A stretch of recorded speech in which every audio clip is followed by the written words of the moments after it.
Diary में note करो या अपने दिमाग में नोट करो, और फिर सर्वासन त्यज्यता, धीरे धीरे एक एक त्यागो, और जो त्यागो उसे पुनः स्वीकार मत करो। स्वीकृति हृदय से होती है, स्वीकृति नहीं होनी चाहिए, बस खास बात है ये स्वीकार।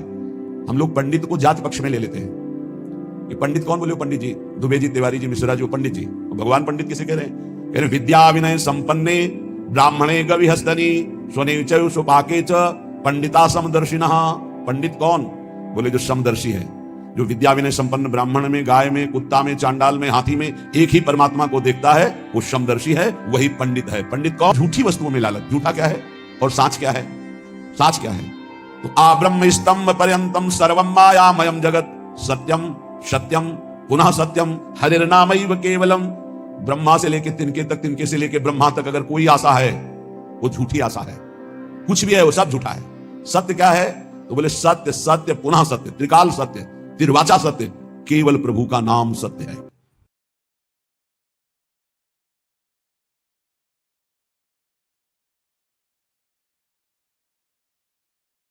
वृषभानु लाड़िली प्यारी,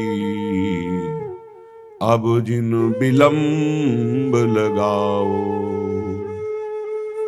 मैं घबरात परी विषयन में, बेगिधाई किन आओ।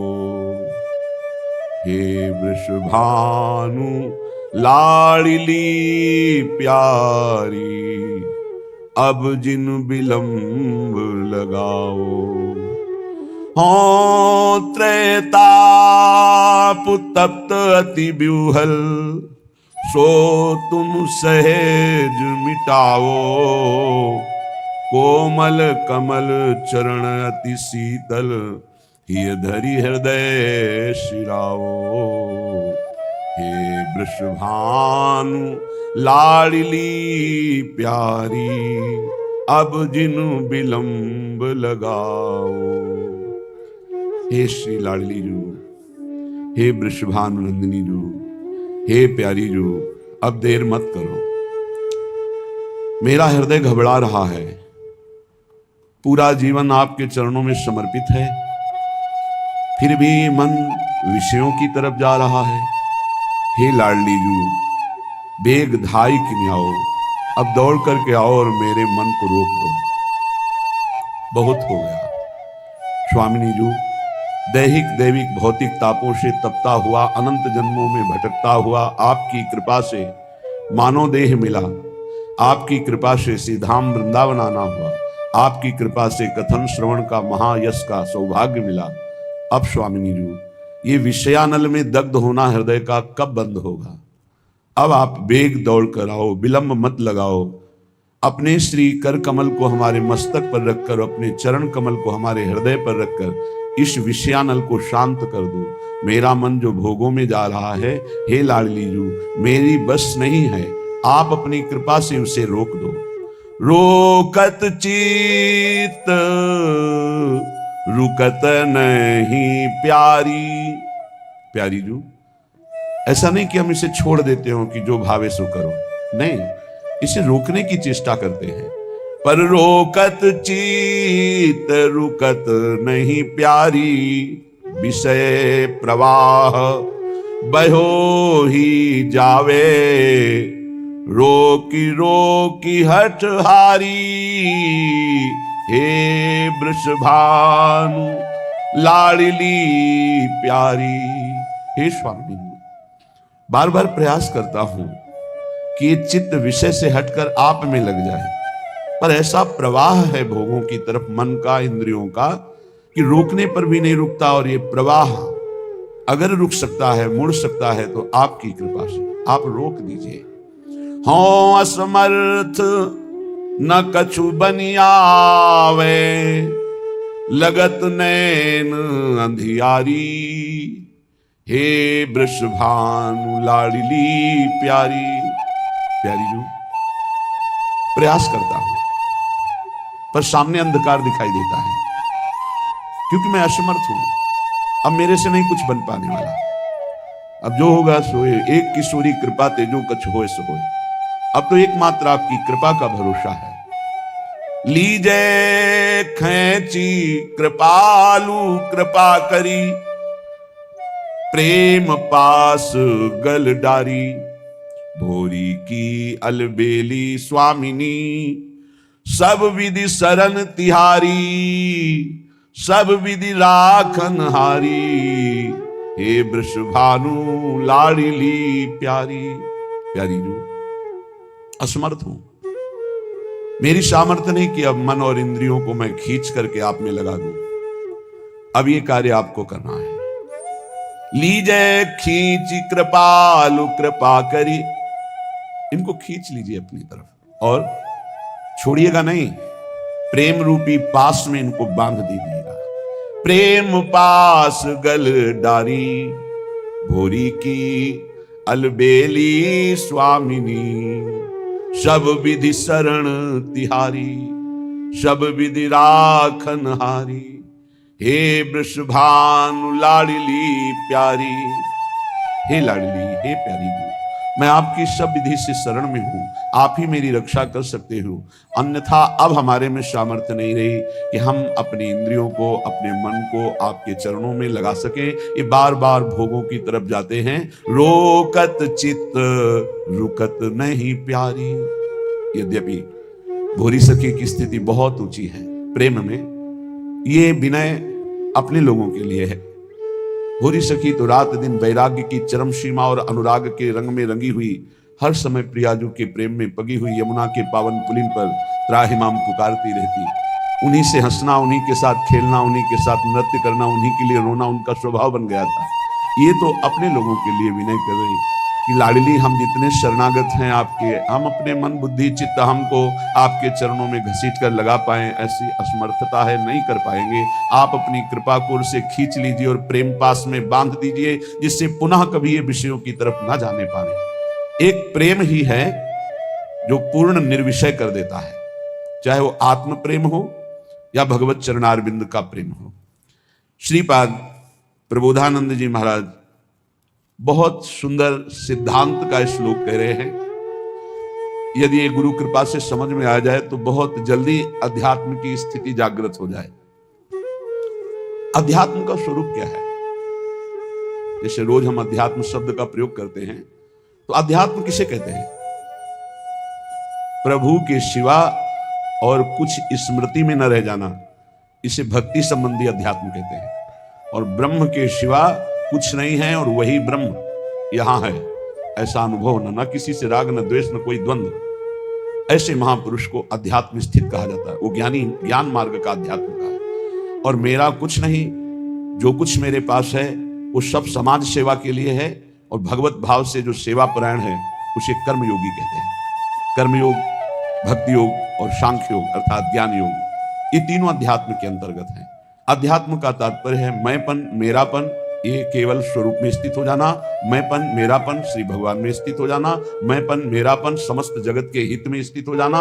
ये कर्मयोग, भक्ति योग, ज्ञान योग, इसी को अध्यात्म कहते हैं। अध्यात्म की ऊंचाई कोई भी द्वंद्व, कोई भी संग, कोई भी भोग उसे आकर्षित ना कर पावे, उसे कहा जाता है अध्यात्म की ऊंचाई। अध्यात्म की स्थिति ब्रह्माकार स्थिति, भगवदाकार स्थिति, जगदाकार, जगत में एकमात्र जगदीश भगवान के सिवा कोई नहीं, ऐसा जिसको है। श्रीपाद कह रहे हैं स्वांतर भाव विरोधनी व्यवहृति सर्वासनैस्त्यज्यताम्। बहुत जोर की बात है। यदि भगवत प्राप्ति करनी है तो अपने भाव के विरोधी भावों का त्याग कर दे। कैसे? शनैस्त्यज्यताम्, धीरे धीरे, सहसा कोई कसम न खावे। ये सब मूर्खता होती है। आज के बाद ऐसा ऐसा, फिर दूसरे दिन, फिर तीसरे दिन, नहीं, आदेश कर रहे हैं सर्वांतर भाव में देखो कि तुम्हारे अंदर भगवत प्राप्ति की विरोधी वृत्तियां कौन सी हैं, और उन विरोधी वृत्तियों को डायरी में नोट करो या अपने दिमाग में नोट करो। और फिर सर्वासनैस्त्यज्यताम्, धीरे धीरे एक एक त्यागो, और जो त्यागो उसे पुनः स्वीकार मत करो। स्वीकृति हृदय से होती है, स्वीकृति नहीं होनी चाहिए, बस खास बात है। ये स्वीकृति अगर नहीं है ना तो विषयान ग्रहणंत मुंचन, तुम्हें कोई फर्क नहीं पड़ता। और स्वीकृति है तो विषय सेवन करो या ना करो कोई फर्क नहीं पड़ता, बंधन वैसे ही बना रहेगा। सारा खेल स्वीकृति का है। प्रारंभ में रूप से त्याग करना है भोगों का। स्थिति भोग राग के त्याग की है। स्थिति में राग का त्याग है। भोग तो यथावत सृष्टि में बने रहते हैं। राग रहित होकर वो भोगों में विचरण करने वाला महापुरुष भी किंचन मात्र नहीं बंधन को प्राप्त होता, पर वो एक स्थिति है जहां सब भगवत स्वरूप है।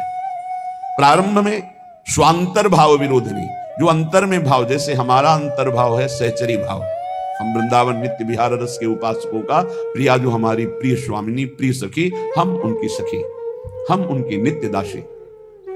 ये जो हमारा स्वरूप है ये न स्त्री है न पुरुष है किसी का भी। ये स्त्री पुरुष भाव ही मायाकृत है और ये भक्तिकृत भाव है। और कोई भाव न करे, समस्त भावों से ऊपर उठ जाए तो जीवन मुक्त हो जाए, मोक्ष पदवी प्राप्त कर ले। इसीलिए भावोत्सवेन भजताम के जो महापुरुष हैं वो कैवल्य विभेद, वो भय लगता है, नहीं मोक्ष नहीं चाहिए, उसे पिशाच नहीं कहा जिससे प्रिया जो छूट जाए, मुझे ऐसा मोक्ष नहीं चाहिए। आत्मस्वरूप का कोई भी रूप नहीं है, उसका भाव किया जाता है। जैसे सखा भाव, वही आत्मस्वरूप सखा भाव को प्राप्त हो गए। वात्सल्य भाव, गोपी भाव, सहचरी भाव, ये भाव भागवतिक है। इसलिए वो मुक्ति को प्राप्त ना करके परम भाव देह को प्राप्त करके अपने आराध्य देव के समीप अनंत काल तक के लिए जो ज्ञानी जन है वो ब्रह्म भाव में स्थित होते हैं, आत्मस्वरूप में। इससे उनका मोक्ष हो जाता है। मोक्ष का मतलब ब्रह्म में मिल गए, और भावदेव का मतलब अपने इष्ट के समीप रह करके परम सुख का रसास्वादन करना। तो स्वांतर भाव विरोधिनी व्यवहृति सर्वासनित्यजताम। अब अंतर भाव विरोध में बहुत कुछ है। भोगों की आकर्षण वृत्ति से बच पाना, अभी आप सुन रहे थे भोरी सखी प्रार्थना कर रही, हम प्रार्थना से ही बच सकते हैं। ये आपको सच्ची बात कहते हैं, पूरे जीवन के अनुभव की बात कहते हैं कि गुरु कृपा से ही भोगाग्नि शांत होती है। जो भोगों के प्रति वैराग्य होता है, घृणा का भाव होता है, इसे अच्छे से समझ लीजिए, ये गुरु कृपा से होता है। ना भोगने से शांति मिलती है और ना त्यागने से ही पूर्ण शांति मिलती है। भूत के लड्डू हैं। त्याग शब्द पर ध्यान देना, हम वैराग्य या उपरति नहीं कह रहे। त्याग का अर्थ होता है परमार्थ में मैं चल रहा हूं, मुझे नहीं भोगना, और उसमें सुख बुद्धि है तो अशांत रहता है। तन त्यागे और मन गही रहे, दोनों ही दुख होए। अब अगर भोगे तो ये भूत के लड्डू है नहीं, उसमें सुख है नहीं, बार बार बार बार भोगते हुए पूरा जीवन चला जाता है। वो कामाग्नि और प्रज्वलित होती रहती है, वासना और प्रज्वलित होती रहती है। अगर कहीं वो भगवत मार्ग में गुरु का वर्ण करके चलने की कोशिश करे तो ये आकर बाधा खड़े कर देते हैं। विद्या, रूप, महत्व, कुल, धन, यौवन, अभिमान, ये अंतर्भाव विरोधिनी, ये स्वरूप देह नहीं प्राप्त होने देते। विद्या का अहंकार, श्री बिहारी देव जी कह रहे पांडे पढ़ी पढ़ाए बक बहके, बड़े ऊंचे महापुरुष कह रहे पांडित्य किसे कहते हैं उसे समझो। भगवान ने गीता जी में पंडित किसे कहा है। हम लोग पंडित को जाति पक्ष में ले लेते हैं कि पंडित कौन बोले, वो पंडित जी, दुबे जी, तिवारी जी, मिश्रा जी, वो पंडित जी। और भगवान पंडित किसे कह रहे हैं? कह रहे विद्या विनय संपन्ने ब्राह्मणे गविहस्तनी स्वने च सुपाके च पंडिता समदर्शिनः। पंडित कौन? बोले जो समदर्शी है, जो विद्या विनय संपन्न ब्राह्मण में, गाय में, कुत्ता में, चांडाल में, हाथी में एक ही परमात्मा को देखता है, वो समदर्शी है, वही पंडित है। पंडित कौन? जो समदर्शी है। बोले यहां पढ़ पढ़ के बक बक करके अपने को मान रहे हैं, ये अंतर्भाव विरोधिनी बात की समझना है। परमारथ सपने नहीं सूझो, स्वार्थ ही को सह के पाणे, पढ़ी पढ़ाई बकी बहके। विद्या का जो अभिमान है ये स्वरूप बोध नहीं होने देता। नायमात्मा प्रवचने न लभ्या न मेधया न बहुना श्रुतेन। बहुत बुद्धिमान, बहुत विद्वान, बहुत श्रवण और कथन करने वाला, पर अहंकार है, इसलिए ना भक्ति उत्पन्न हो पाएगी और न ज्ञान प्रकट हो पाएगा। विद्या का अभिमान हो जाना बहुत खतरे पे पड़ जाना है। बोले परमार्थ को तो स्वप्न में नहीं जान पाएगा क्योंकि अहम है और अपनी विद्या का प्रयोग स्वार्थ के लिए करने लगा, स्वार्थ के लिए। ये अंतर्भाव विरोधिनी वृत्ति है भागवती। विद्या का तात्पर्य है विवेक उत्पन्न हो जाना। विवेक का फल है संसार से राग त्याग कर स्वरूप बोध हो जाना या भगवान में अनुराग हो जाना, प्रिया प्रीतम के नाम रूप लीला धाम में आसक्ति हो जाना। ये है विद्वता का फल। तो बोले परमारथ सपने नहीं सूझो, स्वार्थ ही को सह के पाड़े, पढ़ी पढ़ाए बकी बहके, उपजत नहीं विवेक साच बिनु, झूठे ही लालच लहके। सत्य का परिचय नहीं मिला। जैसे कल चर्चा में कहा था कि परमार्थ का ककहरा नहीं आता है, और परमार्थ की व्याख्या की जाती है। ककहरा का तात्पर्य होता है प्रारंभ से ही संयम और नियम को धारण करना। आप 10-10 संयम नियम सुने होंगे सत्संग में, कहीं कुछ नहीं। जब जैसे जो मनावे सो करो, जो मनावे सो बोलो, कोई सिद्धांत, कोई दिनचर्या, कोई महापुरुष का शासन नहीं स्वीकृत है। उपजत नहीं विवेक साच बिनु, झूठे ही लालच लहके। अंदर से झूठी वस्तुओं में लालच। झूठा क्या है और साच क्या है? साच क्या है? तो आब्रह्म स्तंभ पर्यंतम सर्वम मायामयम जगत, सत्यम सत्यम पुनः सत्यम हरिर्नामैव केवलम। ब्रह्मा से लेके तिनके तक, तिनके से लेके ब्रह्मा तक अगर कोई आशा है वो झूठी आशा है। कुछ भी है वो सब झूठा है। सत्य क्या है? तो बोले सत्य सत्य पुनः सत्य, त्रिकाल सत्य, तिर्वाचा सत्य, केवल प्रभु का नाम सत्य है। उमा कहूं मैं अनुभव अपना, सत हरि भजन जगत सब सपना। संपूर्ण जगत झूठा, सत्य केवल हरि नाम, प्रभु का नाम। भगवान शंकर कह रहे, शास्त्र क्या कह रहे? सत्यम सत्यम पुनः सत्यम हरिर्नामैव केवलम। तो नाम जपने में रुचि होना बहुत बड़ी बात है, गुरु कृपा से होता है। तो बोले उपजत नहीं विवेक साच बिनु, झूठे ही लालच लहके। मान बढ़ाई रुपया पैसा यही लक्ष्य बन जाता है तो विद्वता का कोई फल नहीं हुआ। उनके अंदर सही न सकत उत्कर्ष और को, मन मत्सर चित चहके, पाणे पढ़ी पढ़ाए बकी बहके। अगर दूसरा कोई भागवतिक उन्नति को प्राप्त हो रहा है तो उसकी निंदा करते, मत्सरता ईर्ष्या उनके अंदर आ जाती, उसकी अवहेलना करते, उसका निरादर करते, क्योंकि परमार्थ का ज्ञान नहीं है। जीवत मरत, बिहारी देवी की जीता हुआ मरा हुआ आदमी है वो। सुनहु माते लोग अभागी, हरि तज होई विषय अनुरागी। उमा, वो लोग बड़े अभागी हैं जो भगवान के नाम के सुमिरन को छोड़कर विषयों में मन को लगाते हैं, भजन विहीन जीवन व्यतीत करते हैं, बड़े अभागी हैं। तो बोले जीवत मरत, मरना क्या? बोले रहत संशय, क्योंकि वो संशयी है। संशय आत्मा विनश्यति। संशय क्या? यश भगवान का गाते हैं, विश्वास रुपये में, भोगों में, संसार की मान प्रतिष्ठा में खास बात नहीं हुई। मन मेढक काली दह के, जैसे मेढक ने टर टर टर, उसका कोई अर्थ नहीं। बोले ऐसे ही शास्त्र का वर्णन हो रहा है लेकिन उसके भाव को हृदय में धारण नहीं किया जा रहा। तो गए नियराय निघट बिनुवाई, ज्यों बादर पीरी पहके। बादर है, वर्षा नहीं हो रही तो किस काम के? शास्त्र के बिल्कुल समीप पहुंच चुके हैं लेकिन उसके भाव को हृदय में नहीं धारण कर रहे। और अनके गुण दोष गणत सठ, अपने गुण सुनि गह के, श्री बिहारी दास तिनको संग तजी, जे तृष्णा डाइन डह के। ये भोगों की तृष्णा, तृष्णा किसे कहते हैं? भोगे हुए भोग को बार बार भोगने की इच्छा का नाम तृष्णा है। सुने हुए भोगों को भोगने की इच्छा का नाम कामना है। इस तरह की कामना और तृष्णा में जो फंसे हुए हैं, अपने को बहुत विद्या प्रवीण मानते हैं, दूसरों की निंदा करते हैं, अपने गुणों की अपने मुख से प्रशंसा करते हैं। श्री बिहारी दास जी कह रहे इनका संग त्याग देना चाहिए, क्योंकि इनके संग से भगवत रंग में बाधा पड़ जाएगी। स्वांतर भाव विरोधिनी, पहले तो काम क्रोध लोभ मोह मद मत्सर आदि के त्याग की बात। हम भगवत मार्ग में जब चलते हैं तो हमको ऐसे संग का भी त्याग करना है। श्री भगवत रसिक जी महाराज बहुत बड़े महापुरुष बड़ी भावना से कह रहे हैं, इसे कड़वा ना समझा जाए। गुरुजनों के वचन बहुत मीठे होते हैं, वो नीम जैसे लगते हैं कड़वे, पर वो बहुत अंतर में जाकर के रोगों का नाश करते हैं, भव रोगों का। मन में आया कि चलो भगवान के मार्ग में चलते हैं, और हमने भेष धारण कर लिया।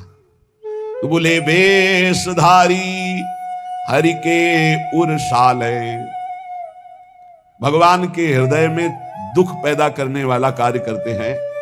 भगवान के दास कहाकर भगवान का वेश धारण करके, वेशधारी हरि के उरसाले स्वांतर्भाव विरोधनी विवृति, अपने अंतर्भाव के विरोधी भावों का त्याग करो। कौन से अंतर्भाव विरोधी है?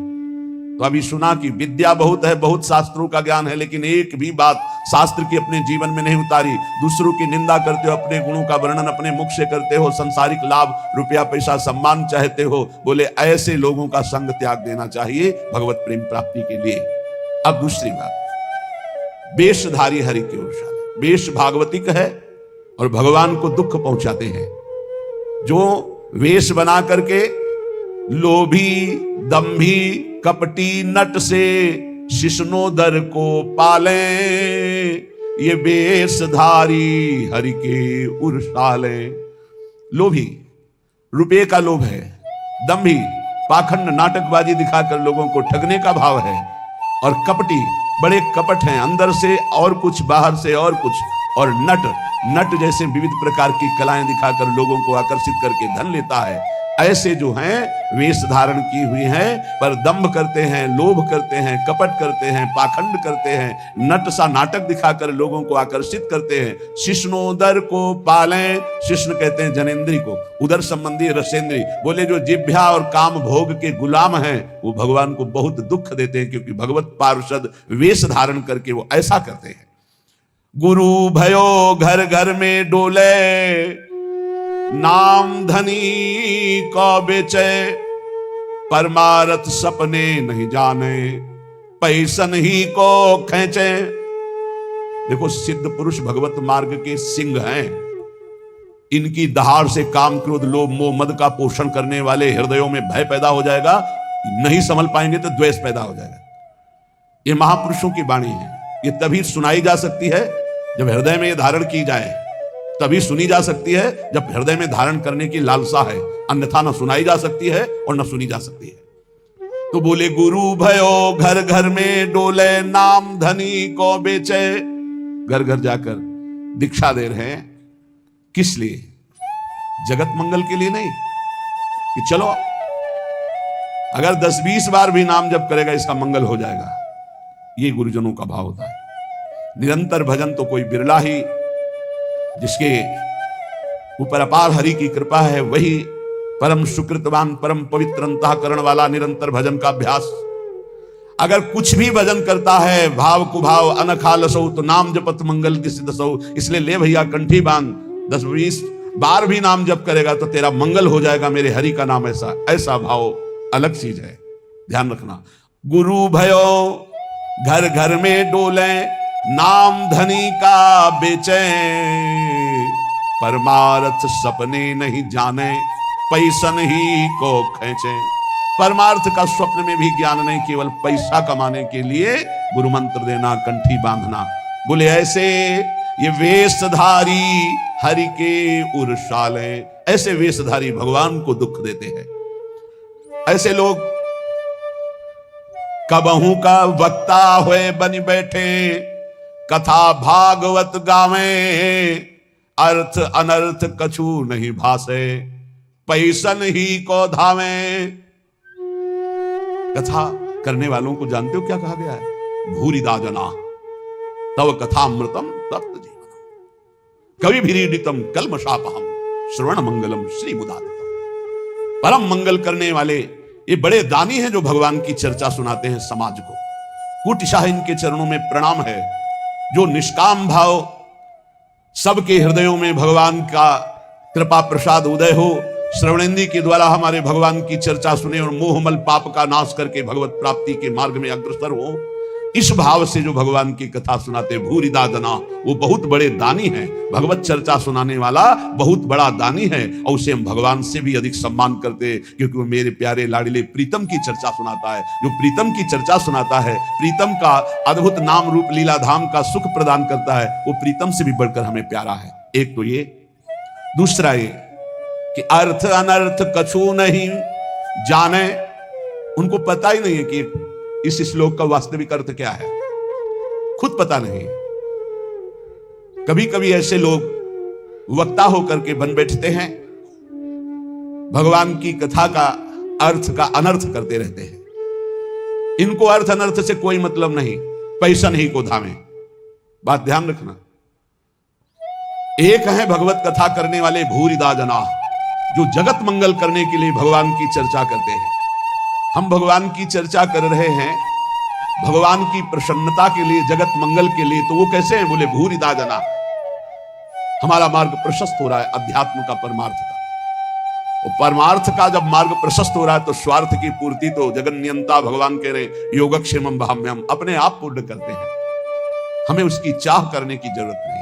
लेकिन जिनको ना भगवान से मतलब, ना भगवान के प्रेम से मतलब, केवल अपने स्वार्थ की पूर्ति से मतलब, भगवत ऋषि जी उनको ताड़ना दे रहे हैं कठोर शब्द में। कह रहे कबहू का वक्ता होए बनी बैठे, कथा भागवत गावे, वो अर्थ अनर्थ कछु नहीं भासे, पैसा नहीं को धामे। कोई अर्थ से मतलब नहीं। भागवत क्या कह रहे हैं? अनर्थकारी वचन, जो मन आवे सो बोले, केवल पैसा, केवल पैसा। तो बोले क्या हुआ? बोले वेशधारी हरि के उर्साले, ये भगवान के हृदय को दुख प्रदान करने वाले, ये चोट पहुंचाते हैं। भगवान के दासत्व का स्वरूप धारण करके उल्टा मार्ग ग्रहण करना। बोले ऐसे लोग कभी कभी एक और लीला करते हैं। कबहू का हरि मंदिर को सेवे करे निरंतर वासा, भाव भगति को लेस न जाने, पैसन ही की आशा। जो भगवान की सेवा करते हैं, एक एक सेवा का बहुत बड़ा महत्व है। पीछे जो रोज सत्संग सुनते हैं, काफी समय पहले चर्चा हुई थी कि जो प्रिया प्रीतम की सेवा करते हैं, उनकी समानता पूरे विश्व की परिक्रमा करके अमुक अमुक यज्ञ, अमुक अमुक दान, ये 16वीं कला के बराबर नहीं।